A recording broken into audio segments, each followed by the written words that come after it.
Bien, nous revenons ici en studio. Nous revenons en studio justement et on va parler corruption. Corruption parce que notre pays se tient bien droit quelque part en haut de la liste des pays qui pataugent, qui continuent de patauger dans cette nasse-là. Hier, c'est une autre actualité qui nous a interpellés. C'est pas une injonction cette fois, mais c'est une annonce de poursuite contre 2 agents de l'ANLC. En l'occurrence, le directeur général adjoint, puis un autre. Le fameux qui aurait dit non à 5 milliards de pots de vin pour que une société, en l'occurrence Global Gold, échappe au paiement de ses arriérés d'impôts. Et on ne comprend plus. C'est le poursuiveur qui est annoncé comme poursuivi. On s'est intéressé à ce sujet-là. Jacques, qu'est-ce qu'on a trouvé ? Alors, déjà, il faut reprendre le dossier au début. L'Agence nationale de lutte contre la corruption travaille à dénicher les fraudeurs et parvient à identifier à partir des agents qui doivent, ou des structures qui doivent payer des impôts au niveau de la Direction nationale des impôts, qu'il y en a qui ne payent pas et qui n'ont pas payé il y a au moins quelques années.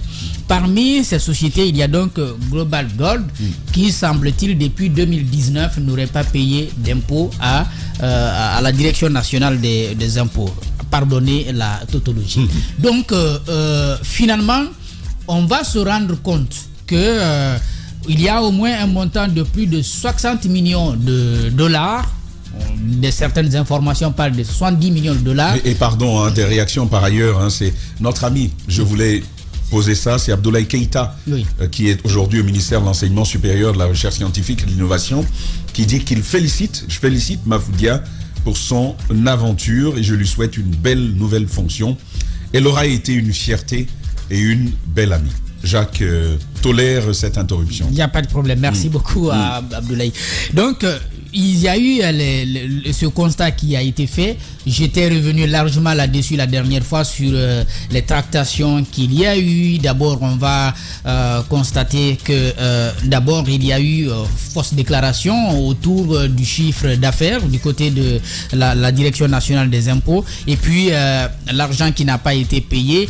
Les agents de l'ANLC qui sont allés demander des comptes à la société ont finalement eu des propositions selon des informations de 5 milliards pour leur demander de lâcher l'affaire et ils n'ont pas lâché l'affaire. Finalement, on va porter l'affaire à 2 niveaux. D'abord, du côté de la CRIEF pour corruption et du côté du tribunal de première instance de Mafanko pour beaucoup d'autres charges qu'on retenait contre la société. Notamment cette histoire de proposition de 5 milliards pour que les gens reculent sur l'enquête qu'ils étaient en train de mener, mais également l'existence d'une fonderie du côté de Koléa qui n'a jamais été portée à la connaissance des autorités guinéennes, puisque c'est en catimini que la fonderie existerait de l'autre côté. Il y a eu implication de l'association des orpailleurs de Guinée, mais des orpailleurs qui, à ma foi, auraient été très responsables, puisqu'ils ont dit s'il y a eu affaire de corruption, que la justice puisse se prononcer. Mais il voudrait seulement que les choses soient conduites à la régulière. Sauf que, par étonnement, on se rend compte que finalement, on ne croit pas trop du côté de la justice au travail que fait l'ANLC. On a donc mis en avant à travers cette lettre qui annonce des poursuites qui est apparue sur les réseaux sociaux que le directeur général adjoint de l'ANLC et un chef de division qui est au centre de toute cette histoire aurait reçu 2 milliards. C'est ce que nous avons comme information. Et avec éléments de preuve à l'appui, c'est que les 2 milliards dont on parle ont été payés pourquoi ? Parce que la société conteste les 70 millions de dollars qu'elle devrait, n'est-ce pas, à l'État. Donc finalement, après discussion, il y a eu entente pour qu'on recrute un cabinet indépendant qui va donc réévaluer le chiffre d'affaires et à partir de quel chiffre d'affaires on va déterminer l'impôt dû à l'État. Ce travail-là est en cours, mais entre-temps, il faut quand même qu'il y ait, semble-t-il, une garantie. Oui. Et pour cette garantie, parce que la société ne dit pas je ne dois rien, mais la société dit je ne dois pas tout ce montant qu'on me reproche. Mais quand même, on demande à la société de payer d'abord quand même un peu. La société va donc payer 2 milliards. Et les 2 milliards ont été effectivement versés, donc payés, versés dans un compte à la Banque centrale de la République de Guinée. Je parle donc sur la foi d'éléments de preuve dont nous disposons. Donc ce montant a donc été payé à ce niveau. Mais il va y avoir mieux.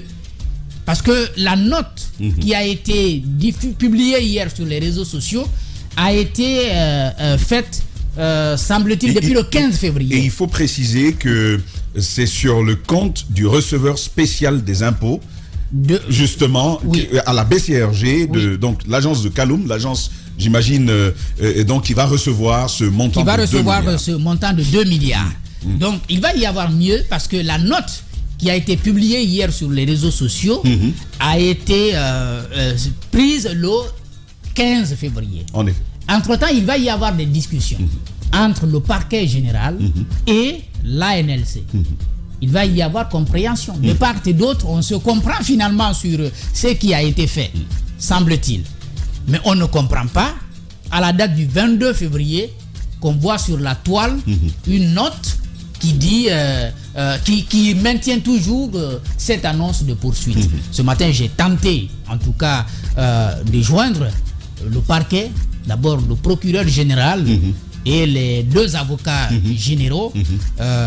Le numéro de celui qui a signé donc l'annonce, donc l'avocat général, monsieur Mohamed Lamine Diallo, ne passe pas. Le numéro de l'autre avocat, Diambora, passe, mais il n'a pas décroché. Mais j'ai pu avoir le procureur général qui a promis de me rappeler dans 10 minutes. 10 minutes plus tard. 10 minutes plus tard. Mais c'est jamais arrivé. 10 minutes plus tard, il ne l'a pas fait. Je l'ai rappelé pour que je sache ce qui s'est passé. Il n'a pas décroché. J'ai envie de dire quelque chose ce matin. On est en train de lutter contre la corruption. Je veux qu'on rassure. Bon, le procureur qui me rappelle maintenant. Finalement, Daouda peut. Je vais donner à Daouda pour qu'il puisse répondre. Pour qu'il puisse répondre, pour qu'on comprenne ce qui s'est passé. Oui. Si la note là est sortie, comment c'est sorti? Mais Jacques, on va aller mollo. Oui. On commence on va au début. Oui. Une note sort et la note annonce des poursuites. Oui. Ensuite, vous nous annoncez qu'il y a eu échange, il y a eu discussion autour de cette note. Oui. Et que après, il se serait compris. Mais première chose, compris sur quoi finalement? D'après les informations que j'ai, le parquet général a fini par comprendre que l'argent n'a pas été versé dans un compte d'un des agents mis en cause. Que l'argent a effectivement été versé dans un compte de la BCRG, donc comme tu viens de le dire tout à l'heure, c'est le receveur spécial de la Direction nationale des impôts. Donc c'est dans ce compte que, donc logé à la Banque centrale, que la transaction a été faite, disons-le clairement, de Ecobank vers la Banque centrale de la République de Guinée dans ce compte. Le parquet général va donc avoir cette information, semble-t-il donc, convaincu finalement qu'il n'y a pas de doute. Mais Jacques, maintenant on ne comprend pas. Le problème c'est comment on annonce des poursuites alors qu'on n'a absolument rien sous la main. Question fondamentale. Donc la première erreur, la première erreur, vous pouvez la commettre. Si c'en est une. Si c'en est une, parce que Daouda nous reviendra tout à l'heure de ce qu'il aura comme information avec le procureur général. Mais une fois que vous avez ça, et vous avez la note qui est restée à l'interne, comment ça s'est fait pour que ça se retrouve sur la toile? C'est pourquoi j'étais en train de dire, il faut qu'on rassure du côté du ministère de la Justice. Jacques, excusez encore une fois qu'on revienne sur le ministère. Jacques, de la Justice. Je pense. La note qui fuite, c'est un sujet, on va l'aborder. Oui. Mais la première explication ne tient pas, c'est trop facile. On ne peut pas comprendre que le ministère de la Justice, j'ai envie de dire, le parquet général prend la décision de poursuivre des agents qui ont fait un travail, ma foi, louable, comme ça tout simplement, Et après, on vient se raviser, on dit, on n'avait pas compris. Qu'est-ce qui était poursuivi au début? C'est ça le nœud. Question fondamentale. Et moi, c'est les 2 milliards ont été payés. Ce sont des réponses que nous cherchons auprès du parquet général. Pourquoi avait-on décidé de poursuivre? Est-ce qu'on avait cherché des informations au préalable pour comprendre si les 2 milliards qui ont été payés ont été versés dans le compte personnel, soit du DGA de la NLC ou alors de l'agent à qui on a proposé déjà 5 milliards, selon donc des informations, mais qui aurait refusé, mais qui va quand même, d'après cette annonce de poursuite, accepter de recevoir 2 milliards après. Parce que moi, ça aussi, je ne comprends pas. Parce qu'on dit que le monsieur, on lui a proposé 5 milliards pour qu'il arrête. Il a refusé d'arrêter. Mais on va quand même lui proposer 2 milliards après. Qu'il viendrait accepter. Qu'il viendrait accepter. Ça n'a pas de sens. Donc ça, c'est une information à devoir déchiffrer pour comprendre clairement.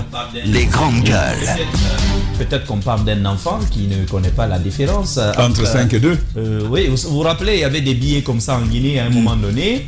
En réalité, la valeur est plus importante que la taille. La dimension. Le billet qui avait la plus petite valeur était plus gros. Et puis l'autre, à la plus grande valeur, le billet était plus petit. Jusqu'à récemment. Par exemple, 20 000 et 10 000.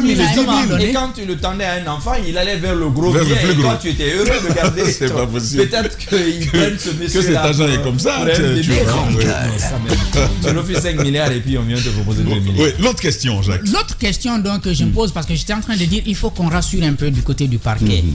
Cette habitude, depuis le début de cette transition, à publier tout sur les réseaux sociaux, je crois, risque de compromettre dangereusement le travail qui, à ma foi, peut être en train d'être mené sereinement. Je crois qu'il faut faire très attention. Parce qu'une fois que vous avez envoyé, c'est parti. Et nous avons quelqu'un du Sérail qui nous écrit maintenant en live et qui dit que le procureur général dit qu'il ne sait pas qui a fait fuiter le document et qu'ils vont rectifier ça. Mais il faut le faire, mais en même temps, je crois que c'est très grave. Il y a un peu trop de fuites au niveau de la justice ces derniers mois. Non, mais parce que pratiquement tous les actes sont dehors. Tous les actes sont dehors. Hier nuit, je lisais, non, c'était ce matin, je lisais des extraits d'un rapport d'inspection qui vient juste, je ne sais même pas si l'inspection est encore bouclée, mais les propos du procureur de Cancan ce matin, c'est mais attendez, quand même de qui se moque. C'est un procès verbal, non? Oui, un procès verbal qui a été exploité. Oui, qui a été exploité de comment ça s'appelle, d'inspection générale, quand même. Alors que l'affaire n'est même pas bouclée. Parce que nous, les éléments, ça continue d'arriver. Et on reviendra sur cette affaire-là. Allez-y. Donc ça, c'est la première des choses que je voudrais dire par rapport à la facilité qu'on a aujourd'hui au niveau du ministère de la Justice et même des parquets à mettre tout sur les réseaux sociaux. Vous avez comme ça des annonces de poursuite. Celui qui a signé l'annonce de poursuite, son numéro ne passe pas ce matin, je ne sais pas pourquoi. Et finalement, on a trouvé quelqu'un là-bas où, disons, peut-être que tout le monde a accès finalement aux documents sensibles. Donc, chacun peut prendre, et dès qu'il a quelque chose contre quelqu'un, il met sur la toile. Et puis tout le monde vient là-dessus pour dire, bon, tel a fait ci, tel a fait ça. Je crois que ça, c'est très... Mais encore heureux, Jacques, encore heureux que ce type de document fuite. Parce qu'il y a quand même derrière un gros défi. La NLC s'occupe de lutte contre la corruption. Et est-ce que finalement, ce type d'action n'a pas le mérite de décourager l'engagement des gens qui luttent contre la corruption? Je voudrais même revenir sur ça. Puisque on est quand même convaincu, jusqu'à ce stade, que le tribunal de première instance de Mafanko est sur ce dossier. Le TPI de Mafanko relève du parquet général de Conakry, de la cour d'appel de Conakry. Comment peut-on être convaincu que la société est poursuivie et en même temps, les gens qui ont porté cette affaire devant la justice viennent être poursuivis aussi par le parquet général sur la base d'annonces de poursuite avec le courrier qu'on a eu? Je crois qu'il faut qu'on fasse un peu attention, ou même très attention.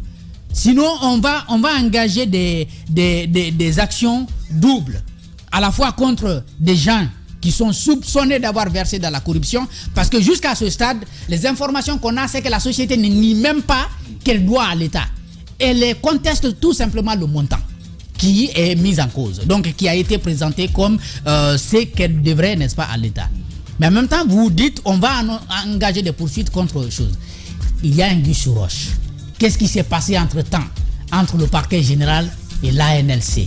Parce que nous apprenons des choses. Je vous l'ai dit dès le début, ces agents ont même été menacés.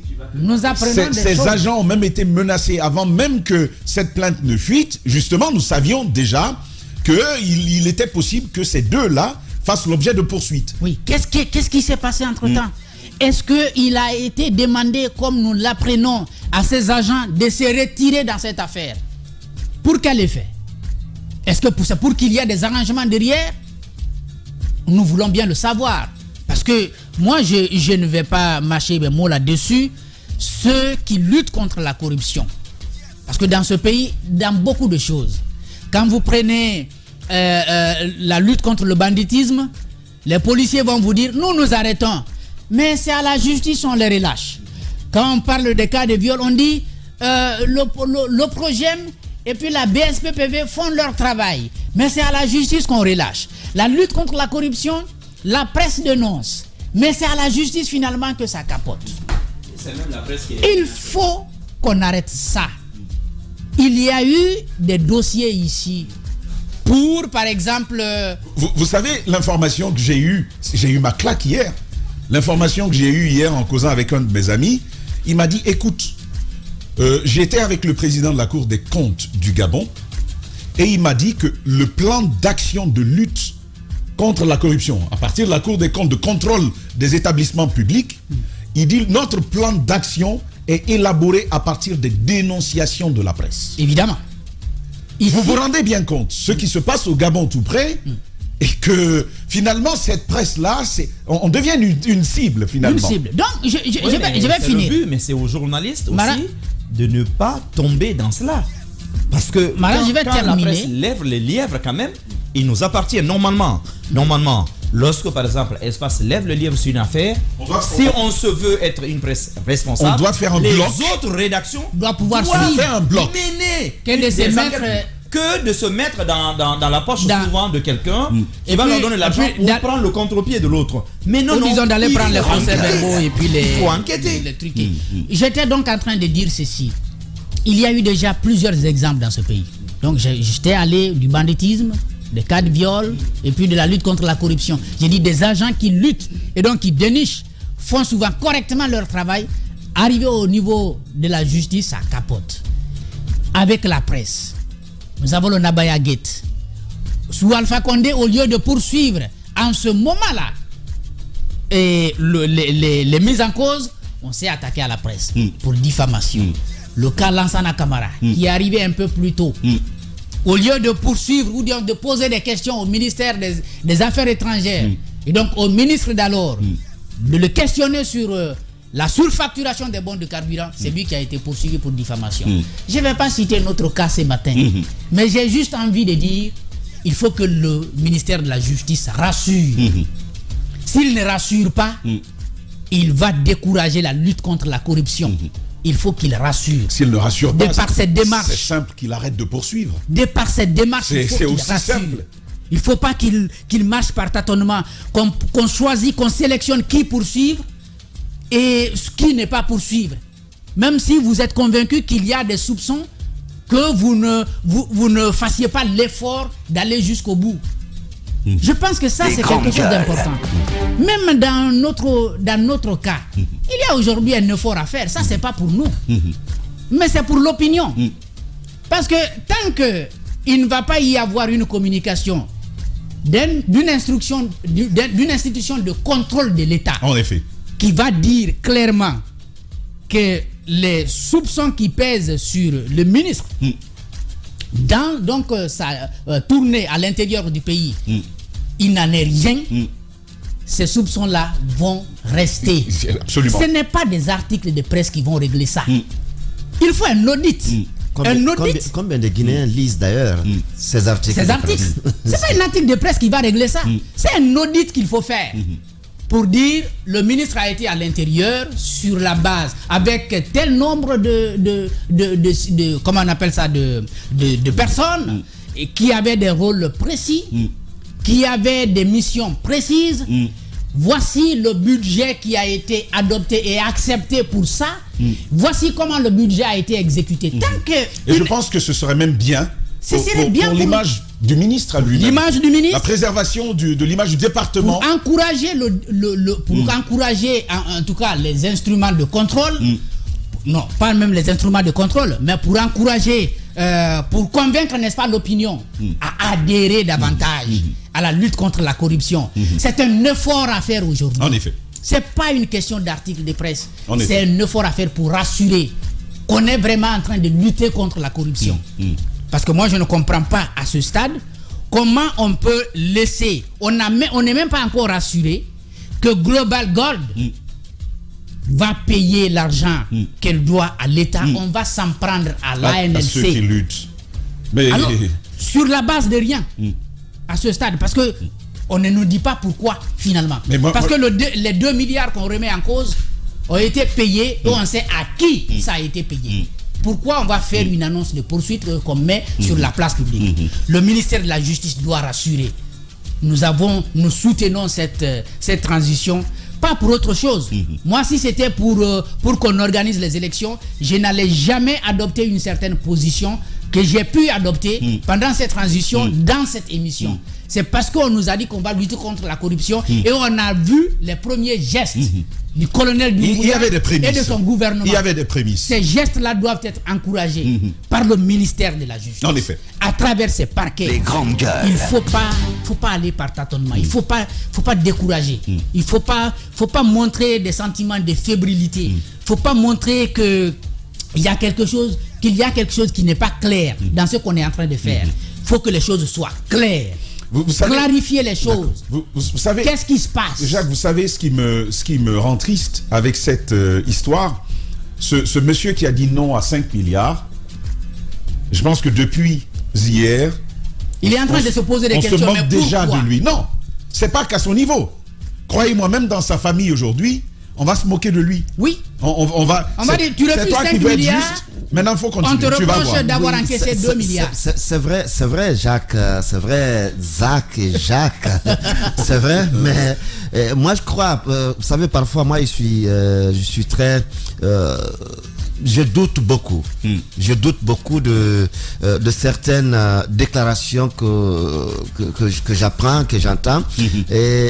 Parce Vous que avez écouté le procureur général. oui, effectivement, j'ai écouté le procureur général, mais qui, pour l'instant, nous demande pardon de lui permettre de l'accorder encore du temps parce que il n'est pas opportun pour lui encore de communiquer sur ce sujet. Mais le moment arrivera où, avec tous les éléments, ils communiqueront pour nous dire ce qu'il y est vraiment. Mais ce que je suis en train de dire, parce que c'est vrai, quand on a vu ce cadre de l'ANLC qu'on a présenté comme celui qu'on a tenté de corrompre et qui a résisté à la corruption, ça a quand même ébahi tout le monde. On s'est dit, ben écoute, il y en a encore en Guinée des Guinéens qui sont capables de résister. Mais je suis toujours resté sur ma faim, je suis toujours resté... Tu ne crois pas? Je ne crois pas fondamentalement pour l'instant. D'accord. Je doute encore. Tu doutes ou est-ce que tu as des éléments pour douter? Je doute encore et je peux bien avoir des éléments de doute. Daouda, ma question est simple. C'est pas si tu peux avoir des éléments. Est-ce que tu as des éléments qui t'amènent à douter? Tamba, vous savez, nous ne faisons que commencer cette série en tout cas concernant ce dossier de tentative de corruption d'un agent ou pas. Public. Et lorsqu'on ira plus en profondeur, parce que ce n'est que la deuxième fois on en parle dans cette émission, peut-être la troisième fois, la quatrième fois, on aura d'autres nouveaux éléments.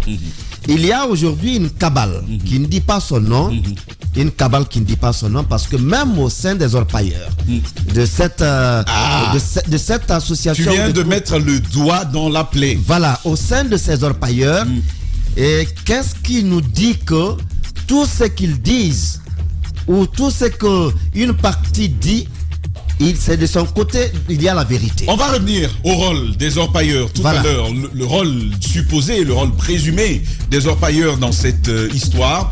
Et ce sera dans la deuxième partie de cette émission. Continuez à réagir de votre côté. Vos avis sont en train d'être pris en compte maintenant même par Aïssa Toussané. On ouvrira la deuxième partie avec elle. Restez en compagnie de notre programme, continuez à réagir. Dans 10 minutes, on se retrouve. L'actu rime avec liberté de ton sur Radio Espace. On revient à ce sujet de la lutte contre la corruption.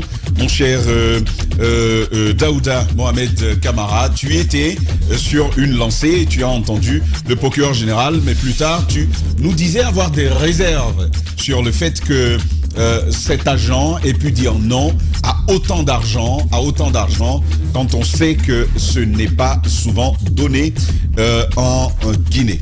Oui, effectivement, et comme je le disais, je reste encore sur dans mes doutes, parce que les éléments peuvent nous parvenir, puisque nous avons déjà levé le lièvre. On pourrait bien avoir d'autres éléments qui pourront bien confirmer ce que dit aujourd'hui cet agent, qu'il a effectivement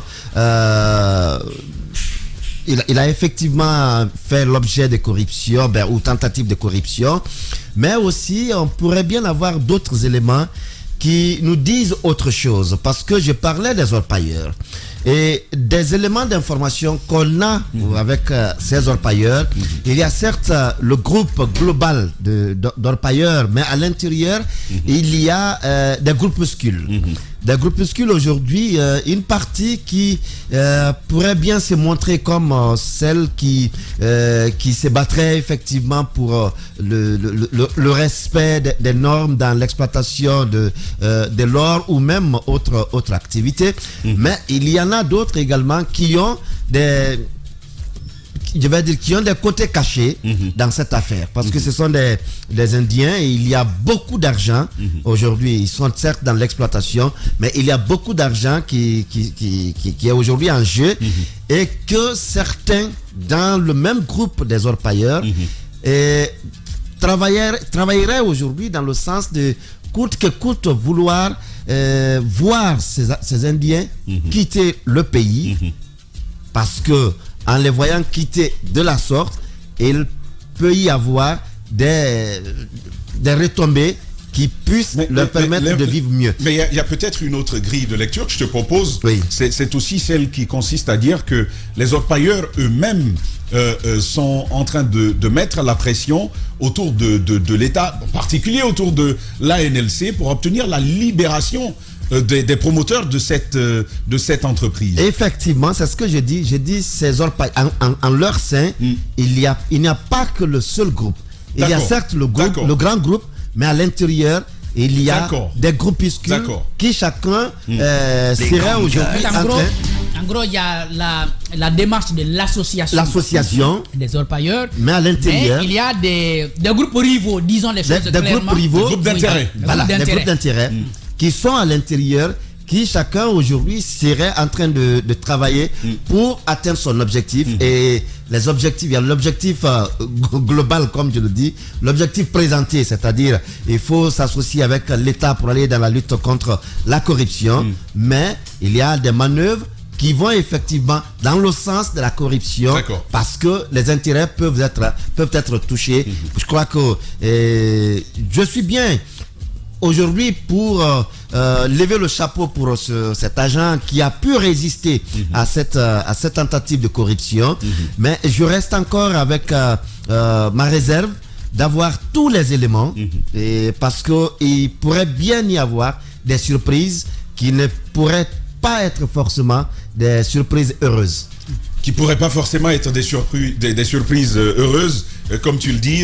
Oui, Jacques, un plus sur ce sujet. Oui, mon propos, c'est de dire quoi c'est pourquoi j'ai dit, je rends responsable la justice. C'est à elle de rassurer. Que ce soit pour la tentative de corruption, ou alors pour l'impôt, donc l'impôt que la société devrait à l'État guinéen. Et je crois que selon les informations qu'on a de part et d'autre, aussi bien du côté du parquet général et du côté de l'ANLC, on n'a pas d'éléments qui disent que la société ne doit pas à l'État. C'est En déjà effet. quelque chose En qu'il effet. faut noter. C'est un fait. Ça, c'est un fait. La C'est un société acquis. doit à l'État. Là où il y a des interrogations, c'est combien. Et pour cela, on est en train de recruter un cabinet, si ce n'est déjà fait, pour réévaluer le chiffre d'affaires, et en fonction de ça, on détermine combien exactement la société doit à l'État. Moi, que ce soit les agents de l'ANLC ou alors du côté du parquet général, s'il y a des gens qui profitent de cette situation pour verser dans la corruption, ils doivent être identifiés et sanctionnés. D'abord, identifier, dénoncer pour que tout le monde sache qu'ils ont fait ça, mais ensuite, condamner. C'est de cette façon qu'on peut encourager la lutte. Parce que ça doit être clairement dit. On n'est pas en train de dire que, oui, peut-être les agents de l'ANLC sont totalement blancs, clean. non. Mais c'est au ministère de la Justice, donc à travers ces instruments. Mais donc, ce au niveau du parquet, tâtonnement le tâtonnement, n'est pas c'est bon. le tâtonnement qui ne rassure Il pas. n'est pas bon. Parce que une fois que vous dites, nous sommes en train d'enquêter, nous reviendrons avec des éléments. Pourquoi ne pas d'abord faire ce travail avant de faire une annonce de poursuite? Parce que si vous n'avez pas tous les éléments à votre niveau, vous ne devez pas dire que vous poursuivez quelqu'un. C'est lorsque vous avez tous les éléments de doute, aussi bien sur la base des témoignages, mais surtout sur la base d'éléments de preuve. Par exemple, l'argent qu'on aurait versé dans un compte qui ne serait pas le compte de la BCRG, il y a donc un document qui le prouve, vous le présentez, vous dites, sur la base de ce document, nous estimons que c'est du détournement des deniers publics. Parce que l'argent doit aller dans le compte de la Direction nationale des impôts, donc logé à la Banque centrale de la République de Guinée.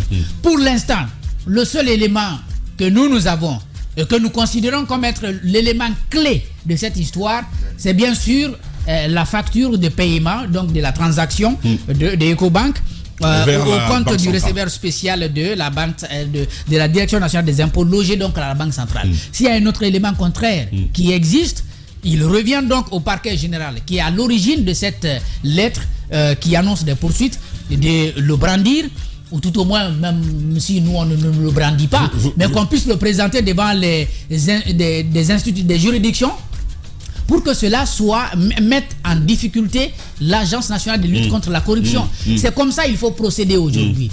Il faut, encore une fois, je le dis, que le ministère de la Justice, les parquets qui travaillent sur la lutte contre la corruption et beaucoup d'autres dossiers rassurent. Parce que s'ils ne rassurent pas, ils ne pourront pas lutter contre la corruption. Ils ne pourront pas encourager dans la lutte. ce dossier, je voudrais juste placer ça. Dans ce dossier, il y a la question des rationalités, il y a la question des mobiles.